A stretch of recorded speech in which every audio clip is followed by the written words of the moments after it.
for the second stage of this amazing journey that Physical Pub, Collegio and Pikaia have put together for you, based on your request.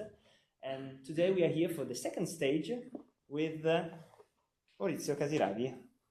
Okay, you can start whenever you want. Okay, I switch the... Yeah.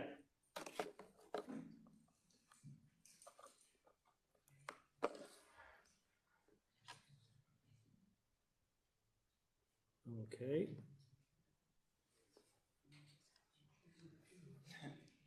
Here we are. Alone in the dark. Alone in the light. You were really alone in the dark. Okay, you are all up there, so I'm coming here, close to you. And I hope that microphone is working. And thank you very much for being here.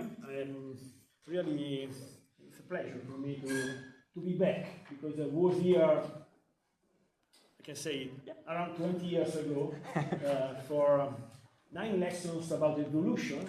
And so I'm here back on a specific topic of evolution. And I asked before Chiara to get to know what kind of background you have. And if I understood well, there are no biologists here.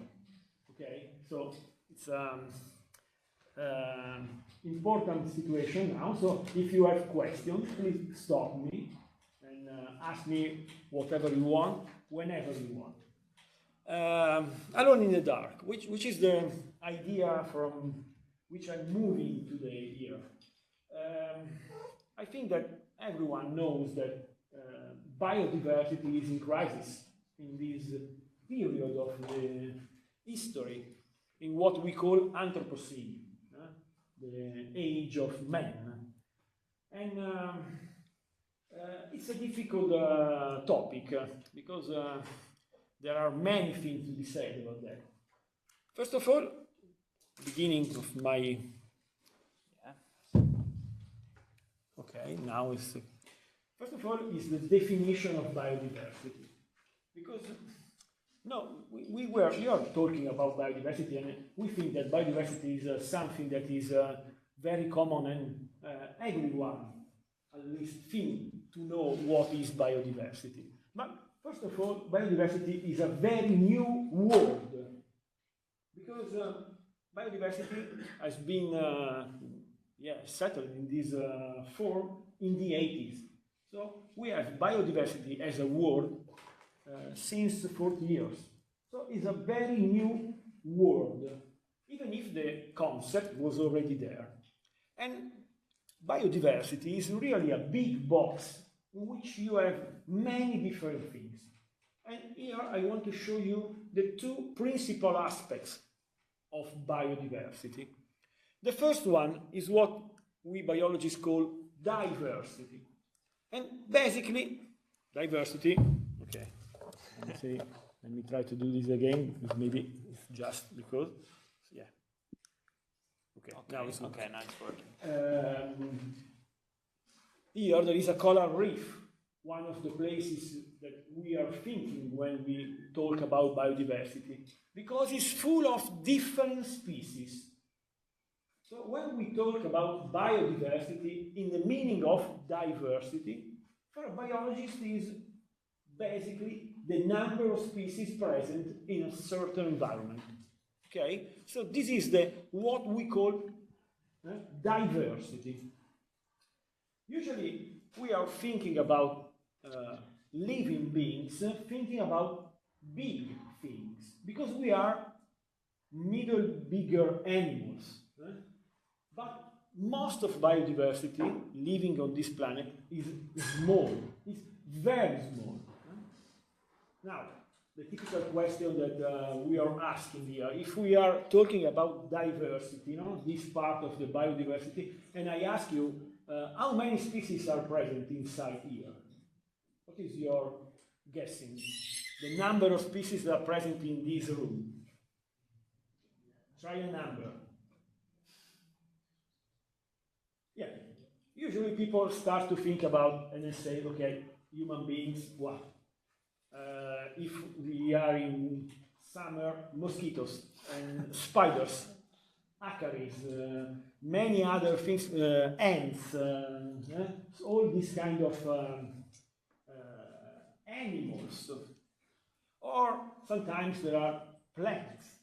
But what we are missing from this point is that everyone inside, on the skin, in the mouth, in the nose, of course, in our gut, we have thousands of living beings, of species. So if we are talking about diversity, in this room, it's very easily, we are kind of 2,000 species.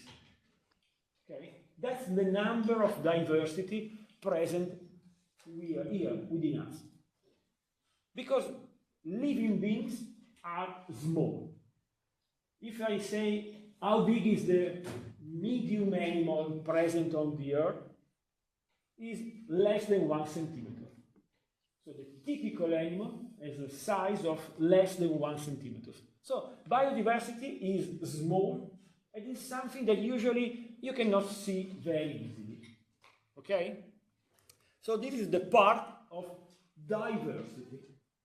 The other part in the concept of biodiversity is what we call disparity. And the point is easily seen between us. Okay? Talking about a single species, human beings, all the individuals inside this room are different. So, this is called disparity. The difference in each single living being. Of course, we are humans and we think that 2 flies are identical, but let me say, it's just because we are human. Because if you were a fly, you can see all the flies different as we see different all humans. Okay? So this is not typical only of our species. For all the species in the world, all the individuals are basically different. This is a very important thing. So we have differences in the big box that we call species, and difference in all the living beings that are inside these boxes. Okay? Here, let me say what I always say to our students, my students, is that this is a very famous psychiatrist in Italy, and he said that when I see someone close by, no one is normal. And it's not only for our species. All the species can say something like that. We are all different. We are all different. Here, I show you a quick example of what means this thing. And we can use the agriculture for a good example. Here there are peppers. Okay? Peppers is a single species. And in our years of cultivation, we generated many different varieties. In agriculture, in biology, we call them cultivars, cultivated varieties. So cultivar, the name. And since few years, we have these big programs to preserve, to conserve, to save seeds of these plants. I don't know, maybe you heard about the Svalbard, the island close by to the polar circle, that is the place where we store all the seeds of the plants that we are isolated from the natural environment. So, another question. In your opinion, how many cultivars of pepper are present in the seed banks? Again, it's not important the number, but okay, the range. Thousands, okay, thousands. Few, many, in your opinion? I think at least 10 or 20,000. 55,000. 55,000 of peppers. And it's not that pepper is particular. All the plants that we cultivated have this number of varieties. And this is disparity, because it's a single species that originated at least 55,000 of different groups. And then inside these groups, every pepper is different from the other. Okay? So it's not only a matter of human beings. All the living beings have inside all this variability. So the point is that when we are talking about biodiversity, we are always considering these two things. No? The difference among individuals, which basically, I put another little step, basically this thing is what is seen mostly at the genetic level. So is something that, I simplify, is written in the DNA. Okay? It's something that you can see inside the code that is the code for life. And the other point is the number of species. Okay, so we started this little chat here saying that biodiversity is in crisis. But the point is that it's very difficult to talk about this thing with people, because first of all, people is very tired about bad news. We have bad news every day. So, okay, again, another guy that is talking about some crisis, no? Many crises in our world, the wars, the economic problems, and then, of course, also the biodiversity crisis. So many different things. But the other point is that biodiversity has always been something, let me say, something like the cherry on the cake. Something that is there. It's not so important. A few years ago, a couple of years ago, I was in the medical school of our university, and there was the beginning of the year, so our rector was not there, and so I was there to represent the university in this. And it was a very, let me say, touch moment, because there were physicians working in Africa, terrible situation, really, we were all crying. I usually cry when I see movies with my son, so imagine the reality of the thing. So it was really difficult. And when I arrived, I was called by the director of the department on the stage. The director said, knowing my work on biodiversity, and he said, Maurizio, have you seen here the situation? Look, we have to take care first of human, then we can think about polar bears. Then, first humans, then the other, then biodiversity. Because biodiversity is not necessary, it's something that is there, it's granted. We don't need to do anything particular about biodiversity, because it's always been there. The point is that we had also difficulties from our point of view, because the difficulties is to measure things. No? Here, Lord Kelvin, that is very important for, I think you already know, no? You know something when you can measure it. If you can add a number to something, for us in science, your knowledge is really poor. No? And we know since Galileo, but let me say at least in the last century and so on. So let me try to show you very easily, because then we use many different approaches to measure biodiversity. But I wanted to show you why it's difficult to measure biodiversity. No? Here we can imagine two different environments, environment 1 and environment 2. And I put numbers very similar, so we have not many things to think about. The number of species is 6 in both the environment. Okay, as you can see from the silhouette here, 6 different species, 24 individuals.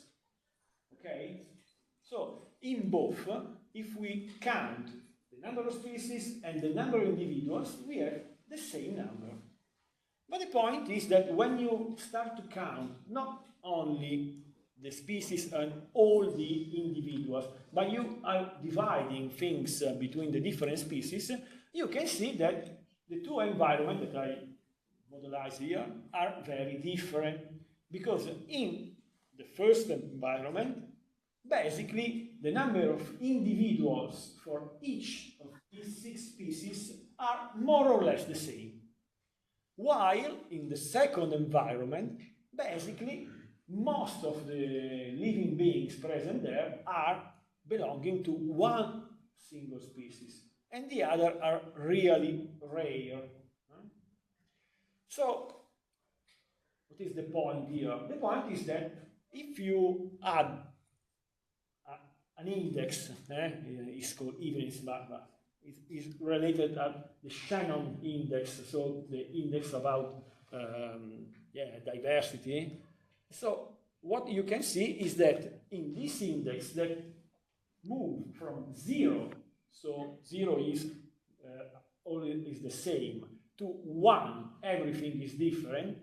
As you can see, the first environment is very diverse, while the other one is definitely much poorer. Why is this important?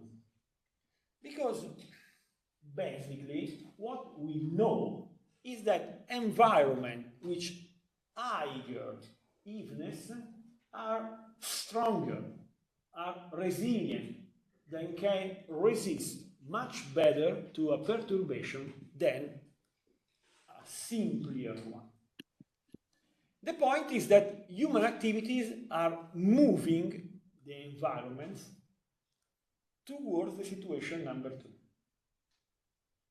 Okay? What we are doing is to change the equilibrium, and we are basically moving healthy environments in a situation that is less strong. Okay? That's the point. But here I try to move from the theory to the practice, because counting species and counting individuals is quite difficult. This is the tree of life, a simplified version of the tree of life, that in biology is the representation of all the living beings present on this planet. Numbers. In terms of number of species, basically we know a little more than 2 million species. 80% are animals. Most of the species that you have on this planet that we know are animals, and in particular insects. Okay.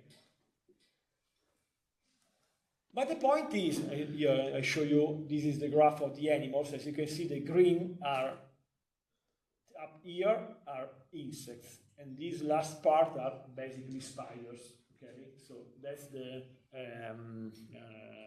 most of the living beings present on the planet. But the point is that which part we know about biodiversity? Very little. Very little, because as you can see, these 2 million species are this bar in light blue, while the red are what we estimated still to be known present on this planet. So the problem is that if we want to measure biodiversity using the number of species, we are not very precise. Because what we don't know is more than what we know. That's the problem. The second point, yes. How is the estimation made? The estimation made, very good question, Chiara, you're asking. So basically, we are using these two approaches. We are correlating the number of people studying a determined group of living beings and the number of species, new species that we are discovering every year.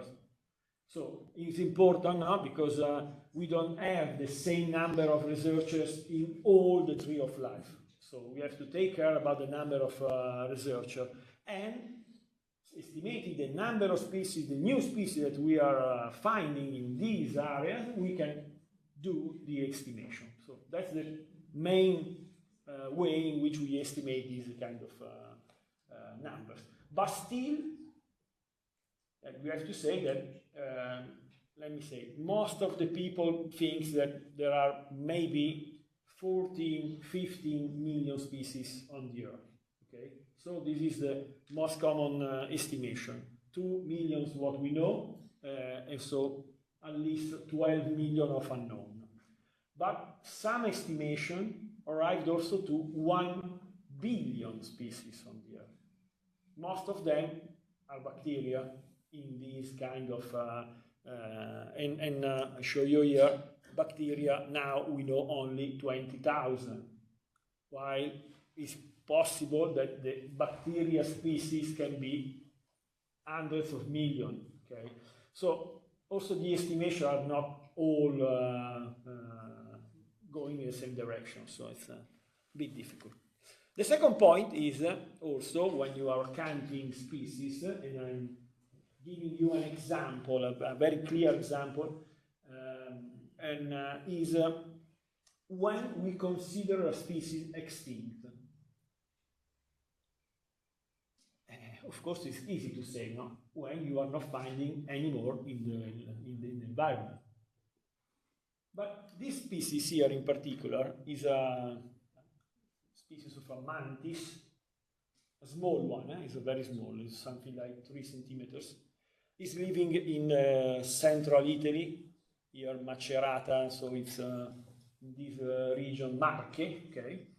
And it was discovered, this species, in the 60s. But then, basically, they found these individuals of this species for a few years, and it was something like 50 years that researchers were not finding any more of this species. So basically, what the community, the scientific community said at a certain point was that there is this red list of endangered species, the UCN, the name of this group of researchers. We are 17,000 researchers around the world working in this field. So we decided to put the red flag or the black flag, and we say, okay, this mantis is extinct. You know the interesting point? This is not a photograph of this mantis that has 60 years. This is a very recent photo, because following the declaration of extinction, people around that place started to send to the researcher photos of living beings that honestly is very similar to the mantis that we are supposed extinct. So it's difficult, because when you have big animals, with big animals we are definitely, it's easier for many reasons to declare them extinct. But not completely easy also there, because I don't know if you heard about the thylacine, which is this animal, marsupial, living in Tasmania, which is extinct because the last individual was present in the zoo, and then since almost 100 years, this species is completely absent from the wild. But again, starting from that moment, we have around 100 unconfirmed identification of this species in the wild. And so there are people that are putting money as a price for people that is able to arrive with a real proof of the existence of the thylacine. So it's very difficult to also declare extinct a species. So what I want to say you here in these few words is that counting species is, of course, the direct way to measure biodiversity, but it's a very difficult job, because we know very little about biodiversity, and counting all the individuals, okay, if we are working with elephants, maybe it's easy, but if you are working with small animals, which are the most part of the biodiversity, as I said you before, that's very difficult. So we can use another way to measure biodiversity, which is work not on diversity, which is basically the simplest way that we can think about that, but we can use another approach, and so we can work on disparity. So we can use the other approach, not diversity, but disparity. Check the genetic variability of the individuals. This paper is just come out and is right at the beginning of the 2025, and is a big meta work. Basically, it has been built on more than 1,600 species, from which we have the ability to measure the diversity among individuals, genetic diversity among individuals of the same species in at least 30 years. So very small amount of the evolutionary pattern, because life on Earth is here since 4 billion years. So measuring something in 30 years is nothing. But the point is that working on these more than 600 species and measuring the biodiversity, and so the diversity among the single individuals that was present 30 years ago and that present in the same species in the individuals present nowadays, the results are really, let me say, devastating, because in all the species we have a clear reduction of genetic variability, which is one of the most important proof, because all the models that we made on this kind of results says only one thing: human activities is the only constant that can explain this reduction in variability. Okay, in variability. So the point is that we can measure it. It's clear. Human impact on biodiversity is something that is not anecdotic. It's not something that we are saying, oh, come on, biodiversity is in crisis. Biodiversity is in crisis. Is scientifically proved. And yeah, so we built basically this graph here to show the different level of endangerment, of the risk. And I want to show you this with another kind of example. And it doesn't matter, it's the Leo, but it's not important the species, because basically this is the history of many species on our planet. Here we are not seeing diversity in terms of diversity, disparity. No, we are seeing here what we call the distribution area of these species. What you can see in yellow is the area that Leo used to cover. The lions were present basically in all this part of the world, even in Greece here. Now it's no more present since many years. Let me say that most of these areas were 100 years ago, some of them a little bit earlier, like the Europe area. But the point is that all these orange spots that you can see around, mainly Africa, are the distribution of lions today. As you can see, it's very easy, here the first big problem is the incredible reduction of the area.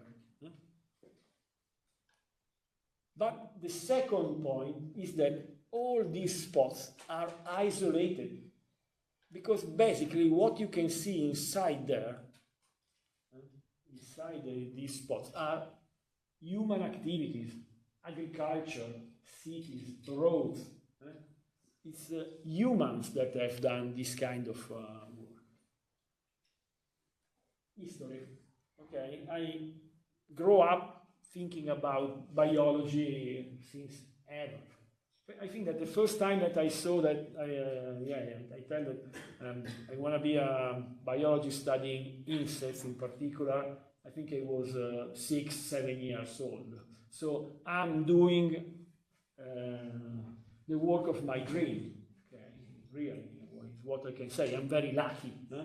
But since you are very young, I want to say you one particular thing.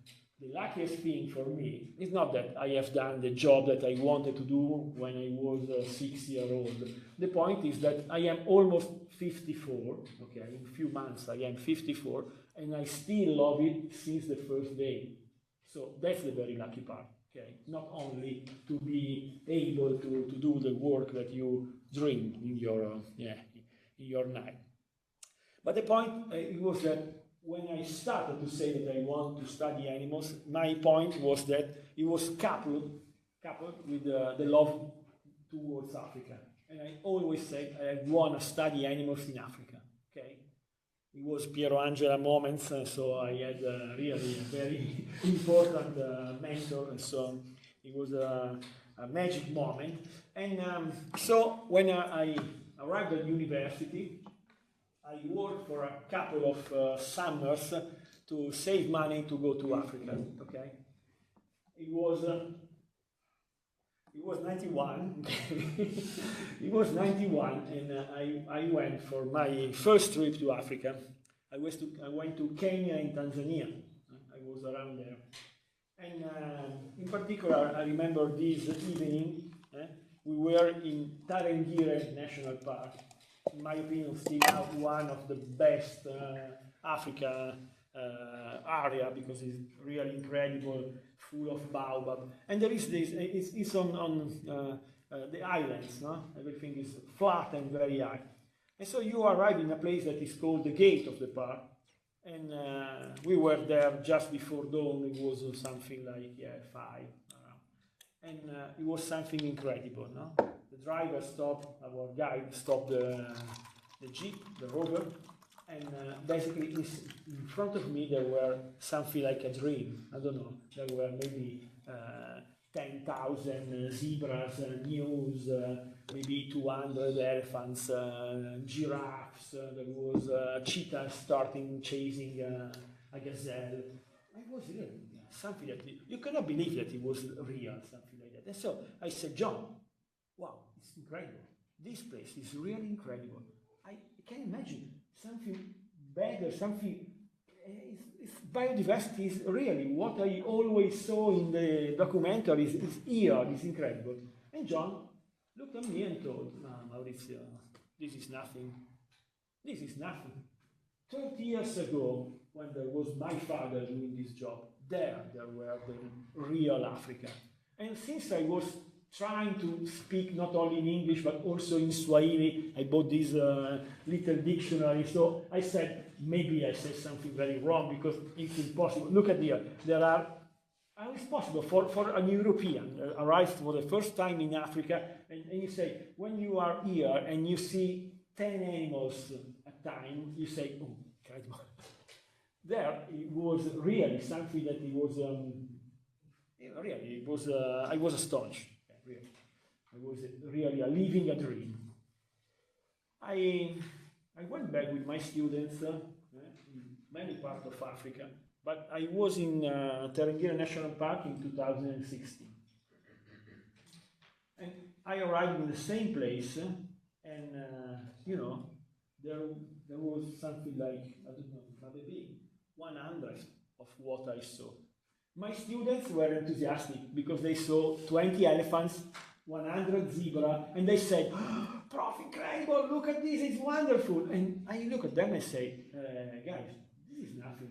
30 years ago, I saw something that it was completely different. And I said, come on. I'm saying the same thing that John told me 30 years ago here, in this place. It's something that is important, this thing, because it's the first time in which we biologists are seeing this kind of change in our lifetime. Usually biologists measure this kind of thing in hundreds of years, thousands, millions of years. We saw variations that are happening at a rate that maybe, I don't know, we've never seen in something like that since millions of years. So the point is that we are really touching this kind of thing. Why? Here again, another important researcher, a genetist, Luigi Luca Cavalli Sforza, that wrote this book, La specie prepotente, the bully species, the bossy species. Okay?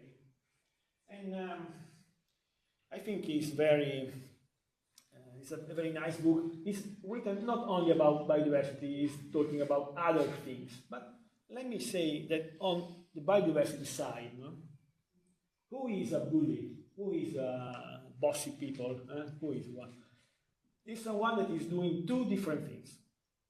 First of all, is someone that is an ignorant, because she don't know anything about what is talking or what is not talking or what is doing, because of its ignorance. But the second point of being a bully is that even if you know, you don't care. So what we can say is that human beings in this moment is in the bully position not because of their ignorance, but because they don't care, which is, in my opinion, worse. Because if you are ignorant, okay, you can say, I don't know. Okay? But when you are in the other position, so the position that you don't care, is definitely worse.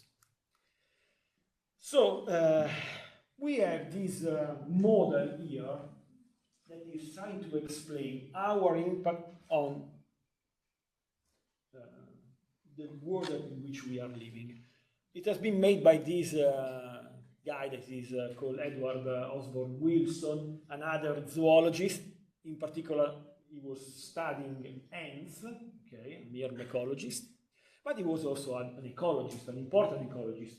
Basically, even if he was not the proper people, the person that coined the term biodiversity, but he was the man that used the first time biodiversity, and since his introduction in science, biodiversity became the word. So he was the father of the term biodiversity. And he simplified the idea in these 5 different traits to the biodiversity, which are acronymized in the so-called HIPPO model. H, habitat fragmentation and destruction, is what I show you with the lion, no? The effort is one of the most important efforts that we are causing to the biodiversity, to the living beings. Second, E is the term for invasive species. All the species are invasive, because it's a common way in which living beings are living, because all of them are trying to maximize the distribution area. Okay? All of them trying to do that.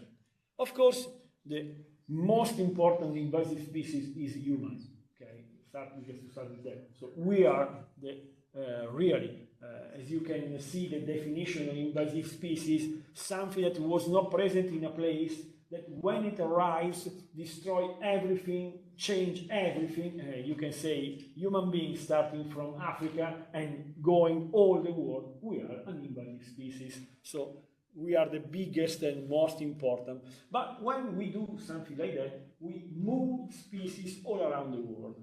Some of them because we don't know, sometimes by chance, but in many other cases, voluntarily. We are doing something like that.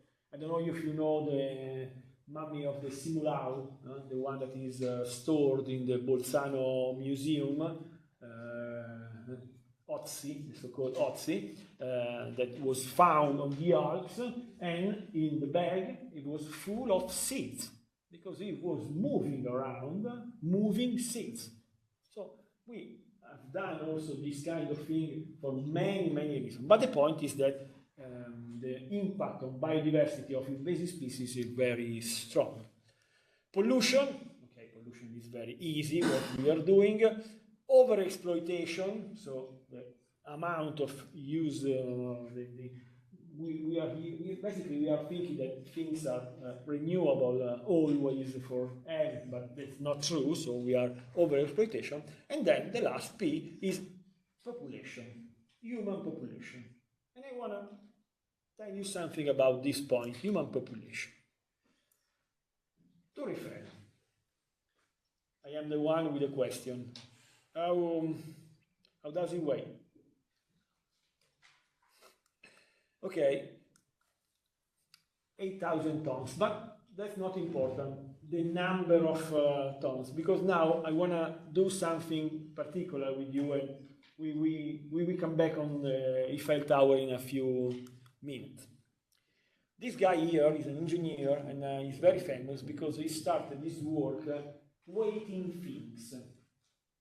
You know, I usually like to understand something more of the people behind the papers, no? Because I like thinking that people that are reading my papers knows that I started to study insect, to watch insect when I was 7 years old. And Ron Milo basically started to weight things with his, it was there picking up things, and it was his pleasure to weight things. And now he's doing this kind of thing with a lot of sensors, a lot of statistics, economic numbers. He's doing what we call the meta-analysis.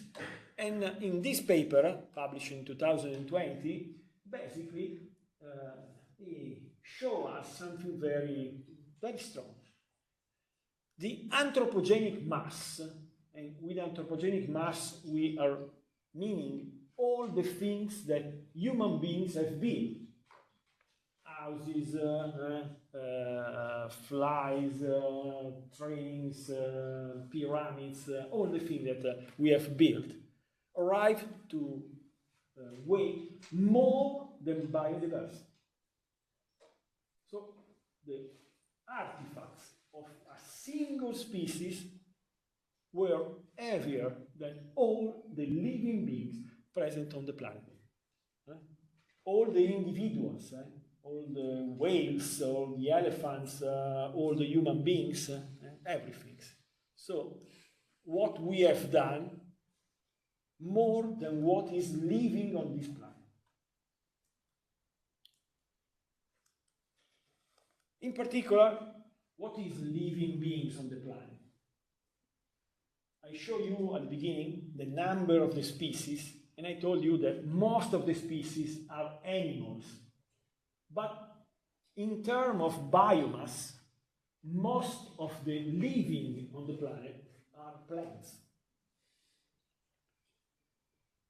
Basically, 90% of the weight of the living beings on the planet are plants. Remember this, because it's very important. When we remove, when we are doing what we call land grabbing, we are reducing in particular plants. And plants are much more than animals, because basically they are the fuel for animals at the end. Okay? So that's very important. But the animals are a very small part of the weight. Because if you can say that plants are 900 gigatons, okay, animals are 4 gigatons. Okay. Not very much. But comparative numbers. Plastic. Plastic is interesting because actually we can say that we are building houses using concrete since thousands of years.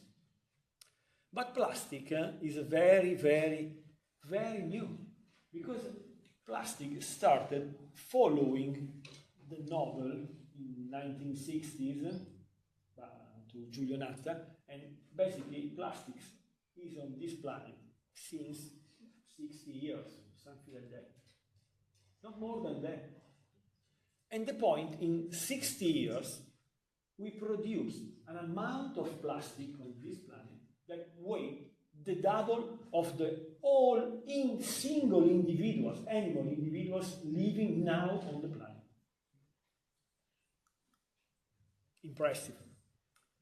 So why I put there the Eiffel Tower, and now put also another thing, the New York City, because they are two comparative things very, let me say, important. All the rhinos that are living on the planet, and there are different species of rhino, different individuals, and the male of some of these rhinos arrive to weight also 8-9 tons. So all these big animals living on the earth, they all together weigh only just the Torre Eiffel Tower. And all the fishes that are present on the planet weigh like New York City. Okay, so that's our level of impact on our world. And again, think about your weight, your single weight, and remember that each of us, basically, every week is the same weight that the rate of new concrete, new anthropogenic mass is the equal of the weight of every single living human beings on the earth, every week. This is the number that we are doing. And so basically we are eating everything, no? The so-called land grabbing. We are removing natural environment at this rate, 2.5 square meters per second. Every second we are changing in this planet. The point is that it's not something completely infinite. Is an amount that is coming at the end. And yeah, let me show you something that is very impressive, numbers that are very impressive. Let's take some animals that we know relatively well. Mammals. Mammals, so the animals like us, like cats, dogs, kangaroos, all these animals, they are around 6,000 species, okay, 6,000 species. If we weigh all the living beings, all the individuals of mammals, in which we have also the rhinos, the elephants, the whales, okay, the big one, no? But most of the mammals are small, because around 2,000 species are rats and mice, okay, so small, and 1,000 species are bats. So 50% of mammal species are mice and bats, okay, so small animals.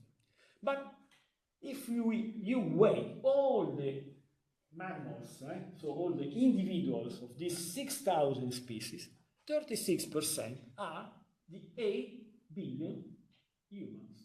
So we are weighing more than 1/3 of all the weight of all the mammals. Okay? What is the rest? 60% of the weight of mammals are livestock, in particular cows, but also pigs. Okay? And a small amount of sheep and goats. So 96% of the mammals are human beings or the animals that we are eating. And so this means that all the wild mammals present now on the earth are weighing basically only the 4% of this whole amount of animals. With the birds, it's even worst because basically we have more than 30 billion chicken on the earth, which are 70% of all the birds present on the planet. Yeah, you have some numbers. But the point is not only the amount of these mammals. The point is the time in which we change situation like that. 10,000 years ago, that for our biologists, and I will say something from the historical point of view, for a biology is the beginning of our history. Because you can have different definitions. Maybe some of you are studying this kind of thing. No? The beginning of the writing, the beginning of other activities. But from the biological point of view, the turning point in our history is 10,000 years ago. Because before that moment, we were hunters-gathering, okay? And starting from there was the beginning of our agriculture, the beginning of the cities, the beginning of what became the proper history that anyone knows. No? So in our biological point of view, this is the turning point. But in this moment on the earth, we were already in all the parts of the world. We were already in America, we were already in Australia, much more earlier. But on all Earth, there were between 1 to 4 million people. And so, if we were measuring the same thing 10,000 years ago, basically, as you can see, all the mammals were wild mammals, wild animals, because 1 million of humans were nothing. Livestock was not so important because we were beginning our rearing, so it was very beginning and everything. So basically, all green. 8,000 times 8 billion people in 2025 made the number that I show you. So it has been changed completely in only 10,000 years. That is nothing. But where is the biggest problem? The biggest problem is that we didn't change anything since year to year. We are acting in the same way. Okay? We are not thinking to anything in particular. We are basically doing the same approach. I'm moving to the end because we have to close it. Paul Crutzen, Nobel laureate, also this guy, he was the one that introduced the term Anthropocene. Very quick and very fast. It doesn't exist. Okay? Geologists work since 15 years to understand if it was a proper name or not. And the answer is no. Okay? We have another term.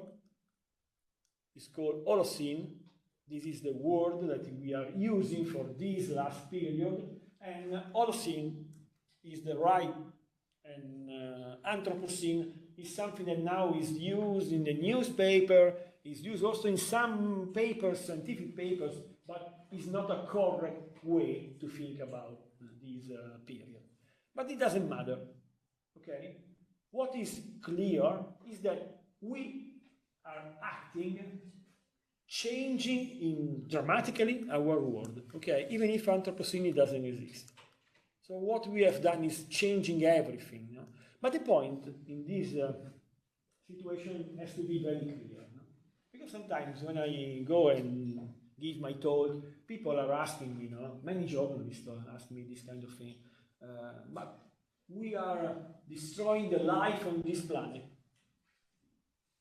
The answer is no. Because what we are doing on biodiversity is definitely putting a big crisis, changing a lot. But as was written by Novacek, who was the vice director of the National History Museum of New York, biodiversity crisis, losing what counts. counts for who? For us. The point is that we are changing and we are destroying, basically, the biodiversity that is supporting our life. Because I told you something very simple and very easy. Mosquitoes. Mosquitoes are very healthy. They are not in danger. Mice, bacteria. So we are not destroying everything. Go down also from that point in which we consider ourselves always so powerful, so strong, that we can do everything. No, we are not destroying life on this planet. We are destroying our way to live, which is another kind of thing. Definitely another kind of thing. What I always say is that thinking about changing things and protecting biodiversity is a very selfish way to think. Because what we want to do is not saving the life. As someone said, you biology, you want to save life, but it doesn't matter. I don't care about polar bear. Why is it important? I don't care about polar bear. It doesn't matter about polar bear. It's not the polar bear as a single species. It's the point if that we are losing biodiversity. It's like being in a dark room with a lot of candles that are illuminating the room. Maybe, I don't know, 300 candles that are lighting the room. And you start to switch off a candle. Is change something? No. You can start to switch off maybe 10 candles and it doesn't matter. The other 290 candles are enough to give you the light. But the point is, the more candles we switch off, the less light there is present in the room. In this planet, we had already many different big crises. Let me go a little bit towards the end. We had already massive extinction. In particular, 5 of them. What usually people don't know is that there was also another crisis before, around 2.4 billion years ago. It was a very interesting crisis because basically at least 500 million before there were on the planet these bacteria called cyanobacteria, which are very important in our history of life. Because cyanobacteria were the first that were doing photosynthesis. So we're changing CO2 and water and producing sugar. And the byproduct was oxygen. Because at that moment on the Earth, there were no oxygen in the air. Few molecules in the water, but basically nothing. All the rocks were sequestering the O2 that were produced. They were oxidizing. And so basically it was an anaerobic world. But then starting from 2.4 billion years ago, oxygen started to be in the water first and then in the air. It was a big crisis for living beings living only on anaerobiosis. Probably it was the very first big massive extinction caused by a single species, the cyanobacteria. Then later there were these big 5 events, and when we say mass extinction we mean that there is at least 75% of the species living in that period that disappeared. I want to show you in particular 2 of them very quickly. The third one, at the end of the Permian period, around 250 million years ago. That was the massive one. Look at here, 96% of the species of the planet lost. Paleontologists say that time when life almost disappeared on the planet. Because for what we know, that was the biggest crisis of biodiversity that we ever measured. And then the number 5, which is basically the most famous one, because it was the one that extinct the dinosaur. The meteorite that arrived on the Earth in Mexico, the Yucatan Peninsula, and there was the mass extinction of all the living beings, and in particular of the big dinosaurs. What we can say, first of all these changes were not given in few years. Also this one lasts thousands of years. In particular, the third one probably lasts millions of years, 2-4 million of years. So even these big crises were on longer time. What we can see now with the sixth one, the sixth extinction, what we call this crisis of biodiversity. So have you seen that there are no numbers? We do not have numbers to say that we are in front of a mass extinction, because we have not 75% of the species that have already disappeared. As I told you, very difficult to count extinction. No? So we don't have this kind of number. But we are on the verge of it, because all the data show us that basically crisis is very close by to biodiversity. It's something that we are changing, something like that. The point is that in this moment here, we are a kind of back to this moment here. Because here there was one species that started to change the environment and destroyed everything. It's not that different than human beings, but there is a big difference. Here there were singular cellular organisms, and they were ignorant. They don't know what was happening. Here, there is a species that is causing the same effects, but this species, in theory, is the problem, but is also the only solution. Okay, I think I can stop here, because there is nothing to say to more than that, no? Because we are the only possible solution, but the point is that we have to want to be the solution. What we can do? It's very difficult here, because the simplest answer is that we have to change our way to live. Simple and impossible.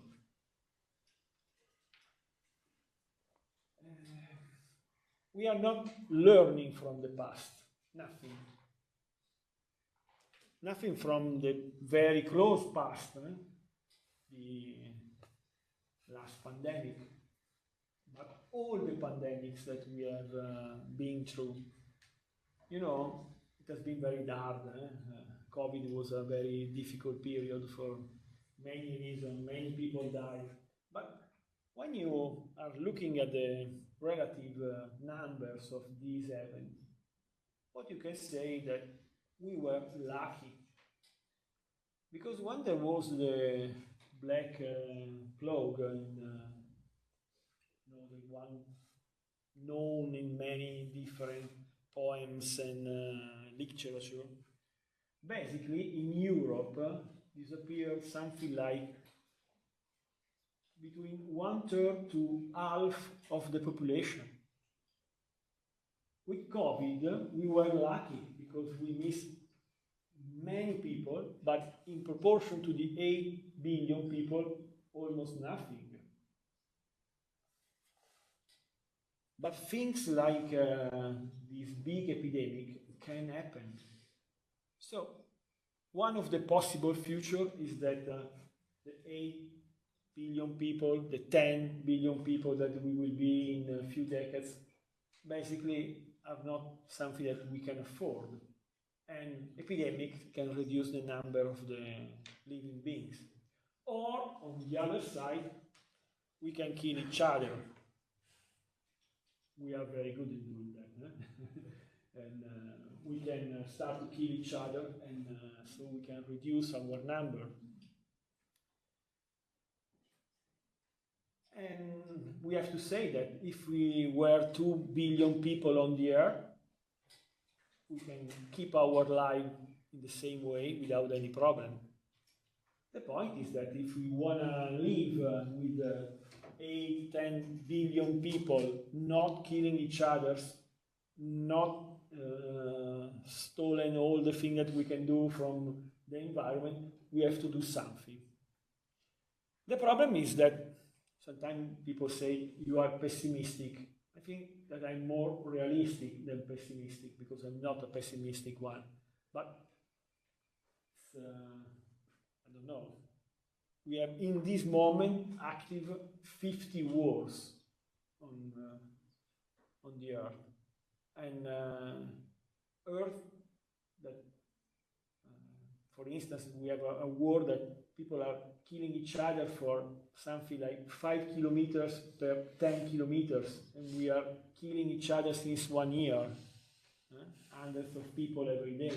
So it's very difficult to think about a changing in our way to do things. So the only possible solution is starting from the very bottom.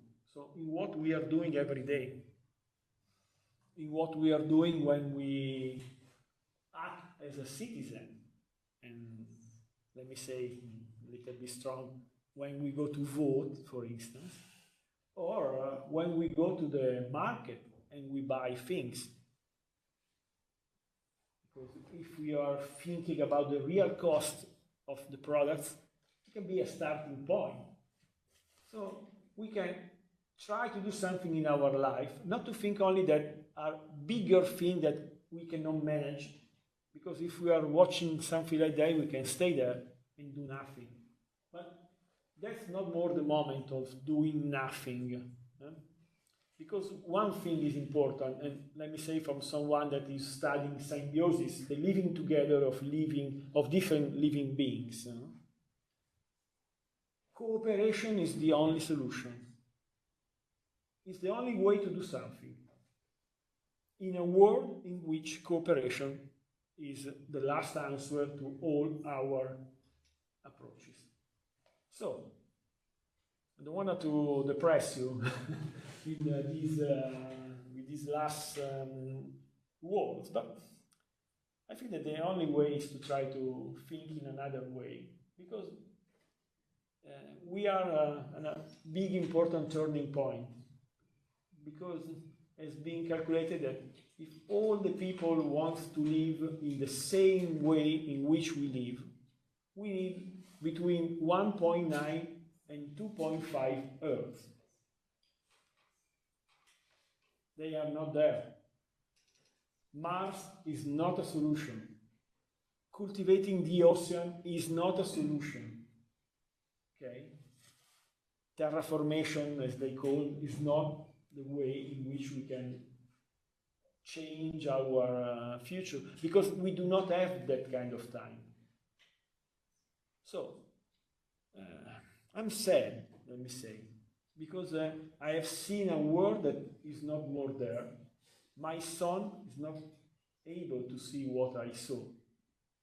You can see things that your son cannot see. So we are really changing everything very fast. Last thing from a biologist.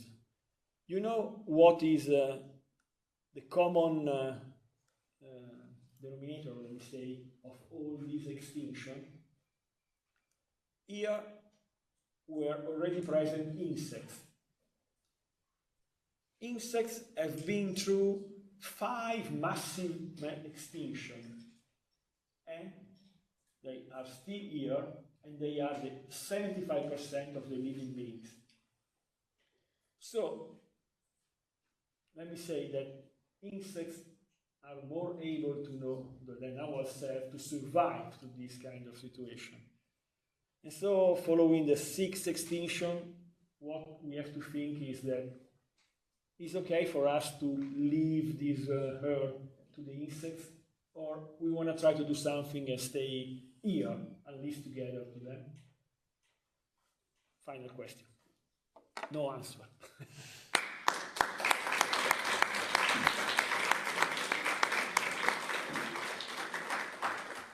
Is there any question? Which of the two aspects of most threatened by human activity? Biodiversity or bio? Oh, yeah, disparity.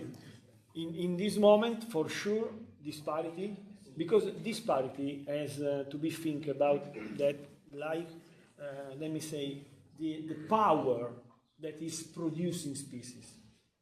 Okay, so something you have to say that is I go back to Darwin. What was saying Darwin is a kind of simple message. He was saying, living beings are different. All the living beings are different. This difference can be inherited by the offspring, and since they are different, there is a natural selection that is the condition, the environment, not the better, not the best, but the one that is more fit to that moment. Okay? So, how you can do this kind of situation? With the variability. And the variability is the disparity that I show you. So, why we are very worried about the work that are showing that disparity is decreasing in species? Because you are removing the power of the species. So what is giving them the ability to adapt to the different conditions in the environment? If you have not many things in your pocket, it's difficult for you to adapt to a changing situation. And so you can become extinct. So extinction is the second level. So in this moment, what we are seeing is that extinction is happening, but the big problem is on disparity, which is the first effect of human beings. So I can say that it's affecting both of them, but starting from the disparity. Okay, thank you very much, Professor. We have Mr. another Chiaro. question? Okay, sorry. Last question. So we said before that 10,000 years ago is more or less when we started to work with agriculture, and then we started modifying the environment in a strong way. The period in which we had the megafauna, so all the big mammals around the world, because we said that 10,000 years ago we were already in many parts of the world. As far as I know, we also caused many of the giant mammals to go extinct. So it is something that is, first of all, relevant in our history, and in terms of numbers, how big was this changing? So basically, we are changing environment since the beginning of our life. I didn't show you here, but there were works made in Australia. We arrived in Australia 40,000 years ago, and there are clear evidence, now simplify, clear evidence that we were modifying deeply the environment 40,000 years ago. So basically, we are changing things since the beginning. Megafauna, mammals in particular, you know, it has been extincted probably by hunting and other human activities in different parts of the world.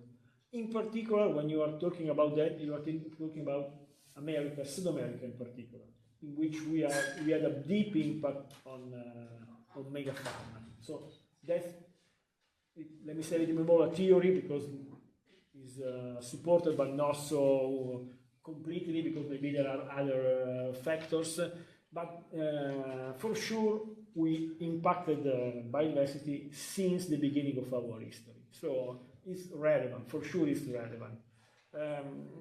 Let me say that big animals were present on this planet much more before us. No? It was another period, because when there were the big, very enormous dinosaurs, no? We had dinosaurs 45 meters long on the earth, not in the sea, where it's easier not to be so big. Oxygen in the earth, in the air, was probably higher than now. So the dimension of animals change in this planet for many reasons, not only related to our activities. For sure, what happened since the beginning with the dinosaur, let me say, the biggest one were 100 million years ago. Then basically the general size of animal became smaller because it was more effective. So we are not more in the situation in which we can have very, very big animals on the earth. Smaller is easier, is best now, no? Because, as I was saying before, in evolution, there is nothing that is perfect. Everything is adapt, which is much more different than perfect or essentially something that is adapted to that particular moment. In this moment, it's better to be a little bit bigger, a little bit smaller, sorry, than bigger. Okay. Any question? No. Thank you very much, Professor. It was a pleasure. Not necessary. Thank you, because you create an amazing link between the world of biology that it seems very far from our world and, for example, history, geography, economics, so it's very linked. So thank you very much. And we will see next week with Marco Ferraguti, and we will take us into the fascinating world of symbiosis and its natural history. So thank you very much, and see you next week. Bye-bye.